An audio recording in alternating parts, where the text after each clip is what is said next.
Olá, hoje é dia 12 e hoje, dia 12, nós iremos ler o capítulo 11 do Evangelho de Mateus e você é o nosso convidado de todos os dias. O capítulo 11 do Evangelho de Mateus traz um texto que fala um pouco sobre João Batista, sobre algumas dificuldades que surgem na vida cristã e o desafio de manter a nossa fé, sobre o julgamento a algumas cidades, e traz também o "Vinde a mim", que Jesus anunciou e que ecoa até hoje essa voz dizendo: "Vinde a mim". No versículo 1 diz assim a palavra de Deus: Ora, tendo acabado Jesus de dar essas instruções a seus 12 discípulos, partiu dali a ensinar e a pregar na cidade deles. No capítulo anterior, Jesus havia enviado os 12 discípulos a primeira vez para fazer a obra de Deus e anunciar o reino dos céus. Aqui Jesus continuava visitando essas cidades, ensinando e pregando a palavra. Quando João ouviu, no caso aqui João Batista, no cárcere, João Batista estava na prisão, ouviu falar das obras de Cristo, mandou os seus discípulos perguntar-lhe: És tu aquele que estava para vir, ou havemos de esperar outro? Ora, havia um Messias que foi profetizado no Antigo Testamento por muitos dos profetas. João Batista foi o último dos profetas do Antigo Testamento. E ele mesmo vinha pregando a mensagem de que o Messias estava chegando. E depois João Batista foi preso. Por que João Batista foi preso? Porque ele confrontou o rei da época, o rei Herodes. O rei Herodes governava o território da Judéia, região de Israel. E o rei Herodes, ele estava casado simplesmente com a mulher de seu irmão. Só que ele era o rei. Como ele era o rei, ele vivia casado com a mulher do seu irmão, estava muito bem, obrigado. Até que certo dia, ninguém tinha coragem de falar a verdade, de confrontar o rei Herodes, mas um certo dia ele cruzou com João Batista e João Batista acusou o pecado dele e falou: Ei, tu estás em prática de adultério. A mulher que tu tens é a esposa do teu irmão. Isso é um pecado. E João Batista pregou a palavra para o rei Herodes. O rei Herodes ficou com muita raiva, ficou envergonhado e mandou prender João Batista. O rei Herodes só não mandou matar João Batista naquele momento porque João Batista era tido como um profeta de Deus. Então ele tinha ali um fundo de temor a Deus sobre a vida de João Batista. Mas mais adiante, a filha da esposa de Herodes, que na verdade era a esposa de seu irmão, Herodias, ela tinha uma filha chamada Salomé, e certa feita Salomé pediu a cabeça, literalmente pediu a cabeça numa bandeja de João Batista. E foi assim que ele morreu, decapitado. Sua cabeça foi cortada fora e ele teve a sua cabeça servida em uma bandeja em uma certa ocasião, em uma festa que estava acontecendo. Mas antes desse episódio, João Batista estava preso. E os dias foram se passando, e João Batista na prisão, e aqui diz nos versículos 2 e 3 que ele mandou os seus discípulos perguntarem a Jesus: Jesus, é tu mesmo o Messias? É tu aquele que era profetizado lá atrás, o Messias que estava por vir, que há centenas de anos era profetizado e prometido por Deus que vinha para salvar a humanidade? E essa dúvida veio no coração de João Batista em um momento de muita dificuldade, que ele estava preso, passando por uma luta, por uma dificuldade. Um homem que veio para fazer a obra de Deus, um profeta chamado por Deus, mas estava preso. E ali pairou uma dúvida sobre ele, né? Ora, mas foi o próprio João Batista que, lá em João 1,29, disse: Eis o Cordeiro de Deus que tira o pecado do mundo, falando para Jesus. O próprio João Batista que disse: esse é o Cordeiro de Deus que tira o pecado do mundo. João Batista também disse: ele vos batizará com o Espírito Santo e com fogo. Está em Mateus 3,11. João Batista também já havia batizado Jesus, e quando ele batizou Jesus, os céus se abriram. O Espírito Santo desceu como uma pomba sobre Jesus e ouviu-se uma voz dos céus dizendo: este é o meu filho amado, em quem me comprazo, em quem tenho prazer. Tudo isso aos olhos de João Batista. Ele viu, ele testificou, ele falou, ele creu. Mas aí João Batista foi preso, estava na cadeia. E com isso a gente tira que, assim como a gente confessa Jesus como nosso Senhor e Salvador, assim como a gente caminha com Ele na fé, na vida, nada está bom o tempo todo, né? Nós temos os nossos altos e baixos. O próprio Senhor Jesus disse que neste mundo tereis aflições. Ele não prometeu vida fácil por aqui. Mais à frente a gente vai ver aqui que o reino dos céus é tomado por esforço. Tem aflições, tem momentos de dificuldade na nossa vida, e em momentos de dificuldade, provações, situações que a gente precisa e não dão certo, a gente pode ter dúvida. E a nossa dificuldade é sempre manter a nossa fé maior do que a nossa dúvida. Nossa dificuldade, nosso desafio, na verdade, é sempre manter. Vem a dúvida na mente? Não, mas espera aí. A minha fé é maior do que essa dúvida.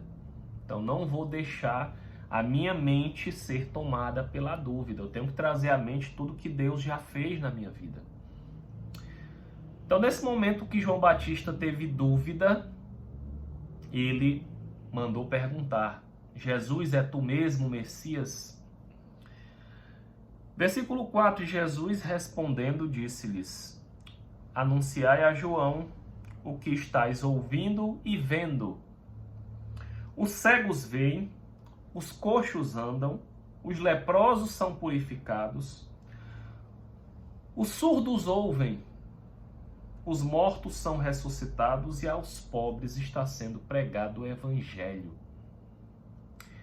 Todos esses milagres estavam acontecendo e todos esses milagres eram profecias que estavam se cumprindo, que foram feitas lá no Antigo Testamento há algumas centenas de anos. Foi profetizado que os cegos veriam, que os aleijados andariam, que os surdos ouviriam, que pessoas seriam curadas, que aos pobres seria pregado o Evangelho, as boas novas. E foi essa a resposta que Jesus deu: olha, todas as profecias estão se cumprindo, os milagres estão acontecendo, sou eu mesmo o Messias que estava por vir.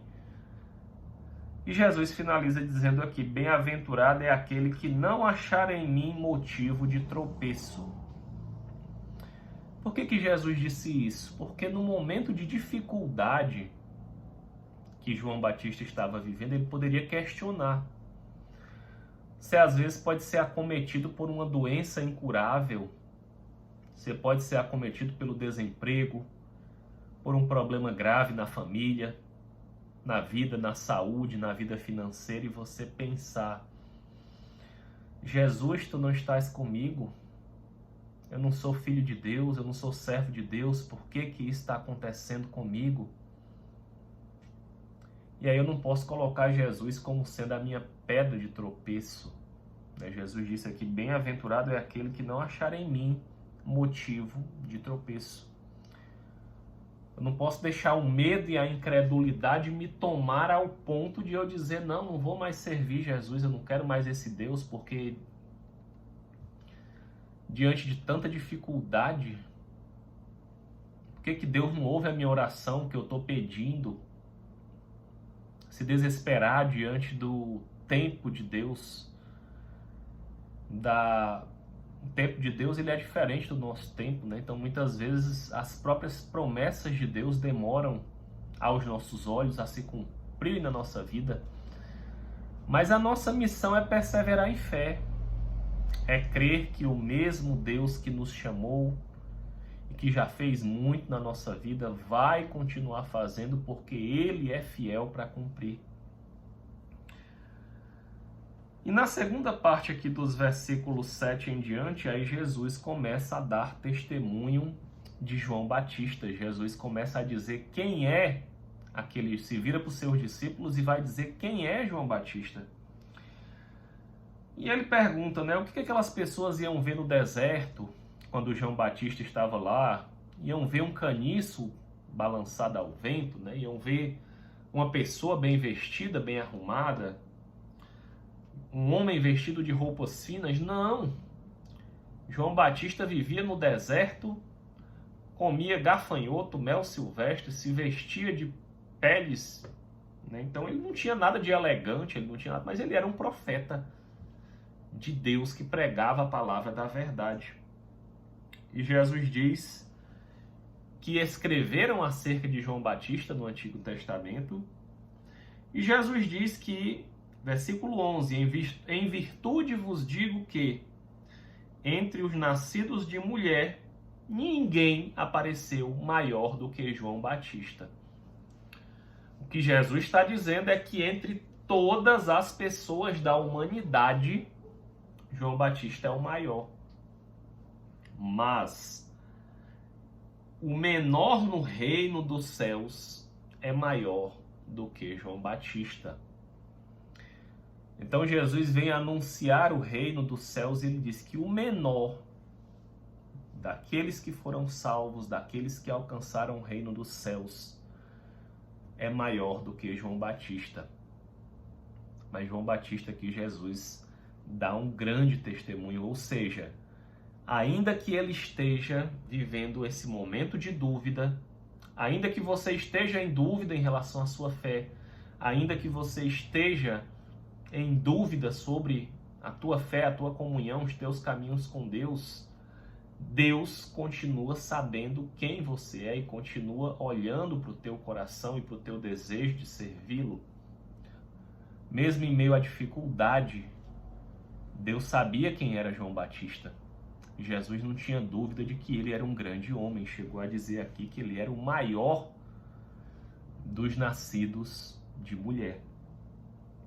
Ainda que vivendo batalhas, ainda que preso, ainda que com dificuldade, João Batista não negou a sua fé até o último minuto, até o minuto em que ele foi decapitado.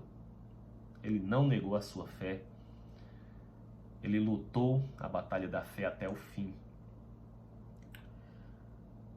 E Jesus diz no versículo 12, desde os dias de João Batista até agora, o reino dos céus é tomado por esforço, e os que se esforçam se apoderam dele. Vivemos o tempo da graça, hipergraça, mas diz aqui que o reino de Deus é tomado por esforço. Emanuel, o que é que eu preciso fazer para herdar o reino dos céus?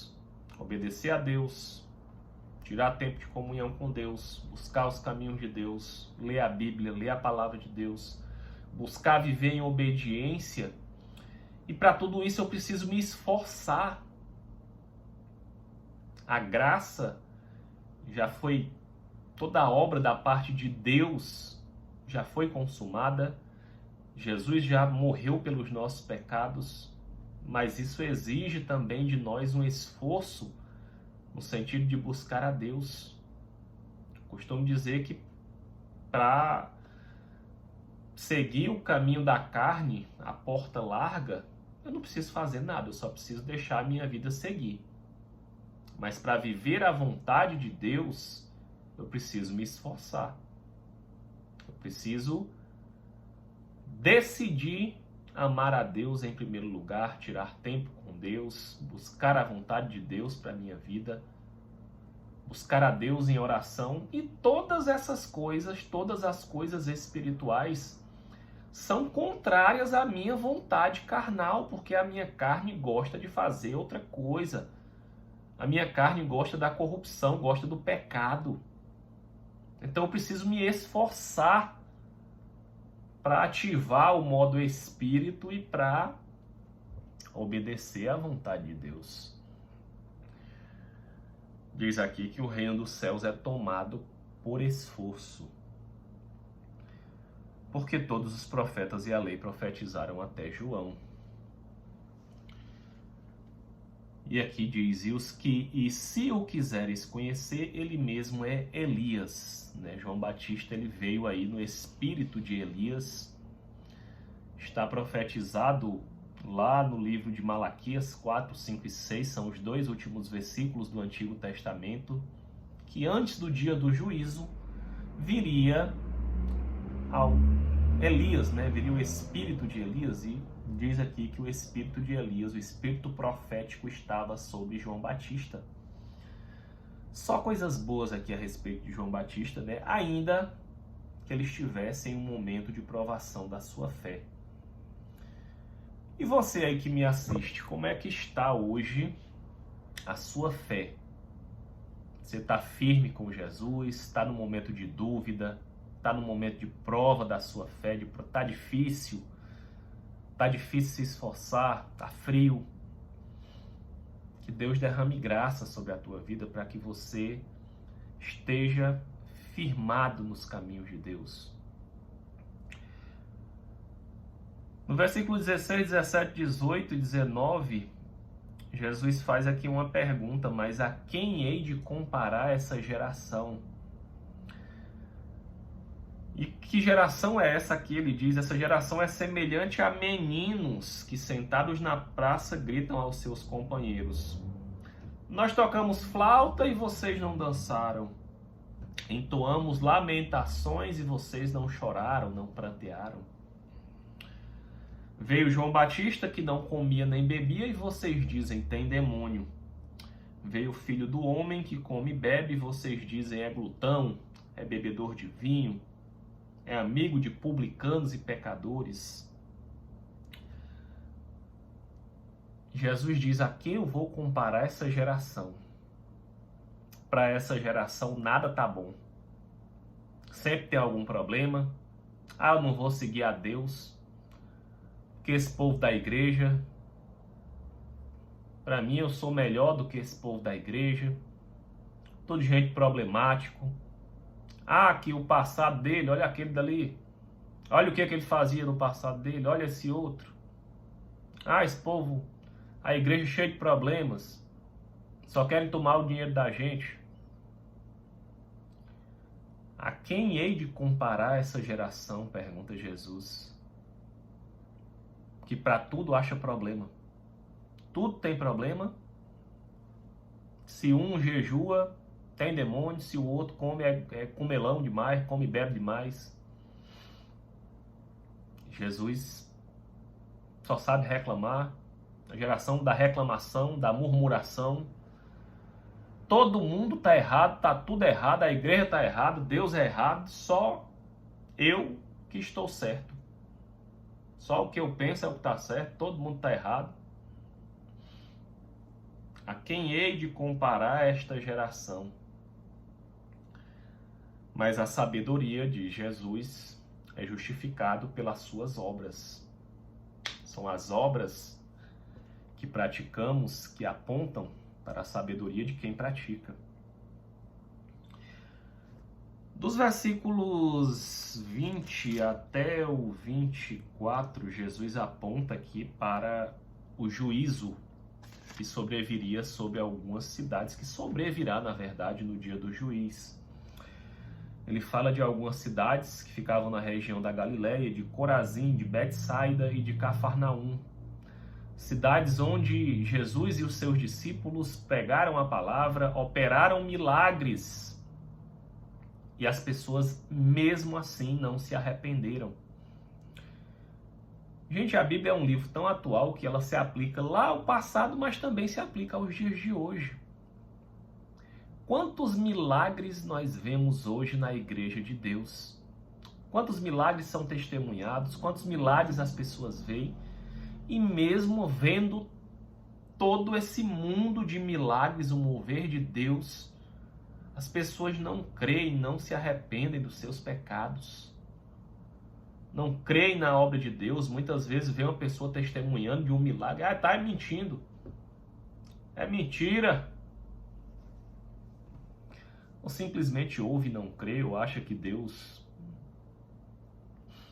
Incredulidade, apesar dos milagres que Deus continua operando até os dias de hoje. E o destino aqui dessas cidades, a palavra é muito clara. Versículo 23. Tu, Cafarnaúns, elevar-te-ás porventura até o céu, descerás até o inferno. Eu não posso amenizar o que a palavra de Deus traz com clareza. Ele diz aqui que essas cidades descerão ao inferno. Claro que não as cidades, mas falando em relação à maioria das pessoas, a situação de incredulidade e de pecado que vive a maioria das pessoas das cidades. E fala aqui que no dia do juízo não vai ser coisa boa. Mas se a gente pegar o exemplo lá de Sodoma e Gomorra, que também é mencionado aqui, não são todas as pessoas, né? Deus livra os justos, aqueles que estão buscando andar nos seus caminhos. Deus fez descer fogo sobre Sodoma e Gomorra, mas ele chamou Ló, a sua esposa e as suas 2 filhas. Porque eles foram considerados justos no meio daquele lugar que estava numa perdição total. Mas Ló chamou, ou já Deus chamou Ló, a sua esposa e as 2 filhas. A mulher de Ló sentiu saudade do pecado, olhou para trás com saudade da vida antiga. E diz a palavra que ela virou uma estátua de sal. Versículos 25, 26 e 27 de Mateus 11 diz: Por aquele tempo exclamou Jesus, graças te dou, ó Pai, Senhor do céu, porque ocultaste estas coisas aos sábios e as revelaste aos pequeninos. Quanto mais sábio eu me acho, mais a soberba toma conta de mim. E Deus não se revela aos soberbos. Soberbos já sabem de muita coisa, já são muito inteligentes. Hoje nós, na vida acadêmica, buscamos especializações, mestrado, doutorado. Sabemos cada vez mais sobre cada vez menos à medida que nós pesquisamos. Falando da pesquisa e do conhecimento científico. Mas como nós tendemos a nos achar? Não, eu sou mestre, sou doutor, eu já sei de tudo. Sabe de nada, inocente. A gente não sabe é de nada. Se a gente tiver um pouquinho de humildade, a gente vai reconhecer que a gente não sabe de coisa nenhuma. Às vezes as pessoas acham assim, fulano é tão inteligente e é tão ignorante. Porque o conhecimento do mundo, conhecimento científico, não se traduz em educação no reino de Deus, sem humildade, na educação com as pessoas e com o próximo. Pelo contrário. Podemos ficar muito orgulhosos, muito soberbos. E Deus aqui não vai se revelar aos soberbos porque eles já acham que sabem de tudo. Alguns acham que são o próprio Deus. Graças te dou, ó Pai, porque ocultaste estas coisas aos sábios, mas a quem que Deus se revela? Aos pequeninos, aos humildes. Bem-aventurados os pobres de espírito, já dizia a bem-aventurança. Sim, Pai, foi assim do teu agrado.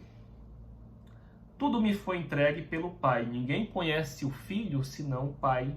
E ninguém conhece o Pai, a Deus Pai, senão o Filho. É o Filho que conhece ao Pai. E aquele a quem o Filho quiser revelar. Jesus tem a capacidade de revelar o Pai a quem ele quiser. E é nessa máxima que Jesus pode revelar Deus a nós, Jesus pode nos mostrar quem é Deus. É que ele diz nos versículos 28, 29 e 30, aqui no encerramento desse capítulo: Vinde a mim, todos os que estáis cansados e sobrecarregados, e eu vos aliviarei. Você já está cansado? Cansado da vida, de uma vida de pecados, de mentiras, de enganação, de viver longe da vontade de Deus? Quando a gente se cansa dessa vida, Deus diz: vinde a mim, venham para mim, todos os que estáis cansados e sobrecarregados. Tem uma sobrecarga, tem um peso que a gente carrega, o peso da culpa, o peso do erro, o peso do pecado, e esse peso vai sendo difícil da gente caminhar nessa terra com tanto peso, com tanta sobrecarga. Tomai sobre vós o meu jugo e aprendei de mim. Jesus diz: aprendam mais de mim. Você que está assistindo esse vídeo, você está aprendendo mais de Jesus. E o próprio Jesus diz: aprendei de mim. Por quê? Porque sou manso e humilde de coração. Se Jesus é manso e humilde de coração e nós somos seus seguidores, nós também temos que ser mansos e humildes de coração. Tomai sobre vós o meu jugo e aprendei de mim, porque sou manso e humilde de coração, e achareis descanso para a vossa alma. Porque o meu jugo é suave e o meu fardo é leve. Em Jesus vós achareis descanso para a vossa alma, para as vossas emoções. Gente, como eu tinha a alma inquieta. Chegava o final de semana, a minha alma ficava extremamente inquieta para sair de casa, para beber, para me encher de coisas vazias. E eu ficava extremamente inquieto, uma inquietude dentro da alma. Mas hoje eu tenho paz de espírito em Jesus. Tenho tranquilidade na alma. Por que isso aconteceu? E achareis descanso para a vossa alma. Porque o meu jugo é suave e o meu fardo é leve. Na nossa vida nós carregamos às vezes muitos fardos pesados que dificultam a nossa caminhada. Mas o jugo de Jesus é suave. O fardo é um objeto, algo volumoso que pesa sobre nós. O que está pesando sobre a sua vida? Troca esse fardo com o fardo de Jesus, que é mais suave, é mais leve. A tua vida vai ficar mais leve. Creia no Senhor Jesus. Seu jugo é suave, o seu fardo é leve, ele é manso e humilde de coração. Que Deus te abençoe em nome de Jesus. E até amanhã, se Deus quiser.